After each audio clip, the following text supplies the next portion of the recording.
മഹാബലിപുരം അയ്യപ്പൻ കോവിലിൽ വന്നിരിക്കുകയാണ്. എല്ലാ പ്രിയപ്പെട്ടവർക്കും എൻ്റെ ഹൃദയം നിറഞ്ഞ ഓണാശംസകൾ. நான் என் பேர் அகில், என் ஃபேமிலி நாங்கள் இங்கே சென்னையில் தான் ரிசைடிங் பண்ணோம். இப்போ நம்மளோட ரெண்டாவது ஓணம் மிஸ் பண்ணுறேன். நாட்டுக்கு போக முடியல, கொஞ்சம் லீவ் பிரச்சனைனால இங்கேயே ஓணம் செலிப்ரேட் பண்ணலான்னு இருந்தேன். காலையில் வந்துட்டோம், தரிசனம் பண்ணிட்டோம். கோலம் எல்லாம் அத்தைப்பூக்கெல்லாம் போட்டாச்சு, வீட்டில் போட்டுட்டு இங்கே வந்து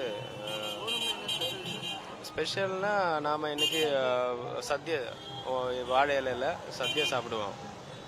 வெரைட்டி டைப்ஸ் ஆஃப் இது இருக்கும், டிஷ்ஷஸ் இருக்கும். அதுதான் நம்ம மெயின் இதுன்னா சத்யா எல்லாரும் சாப்பிடுவோம். அதுக்கப்புறம் கெட் டுகெதர், நம்ம ஃபேமிலி எல்லாம் கெட் டுகெதராக இருக்கும்.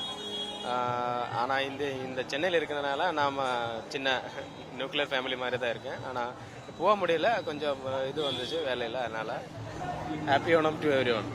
ஹாப்பி ஓணம்.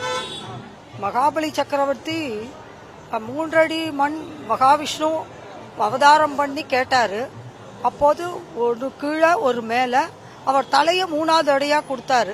அப்போ பகவான் மகாவிஷ்ணு இதனுடைய பலன் என்னன்னா, என்னுடைய ஓணத்தன்னைக்கு திருவோணத்து பண்டிகை அன்னைக்கு எல்லாரும் வயிறு நிறைய சாப்பிட வேண்டும், உணவு வயிறு நிரம்பி இருக்க வேண்டும் என்று அவர் அனுகிரகம் பண்ணாரு. அதன்படி இங்கே எல்லாரும் மகாலிங்கபுரம் ஐயப்பன் கோவிலில் ஆயிரக்கணக்கான மக்கள் வந்து உணவு அருந்து விட்டு செல்கிறார்கள்.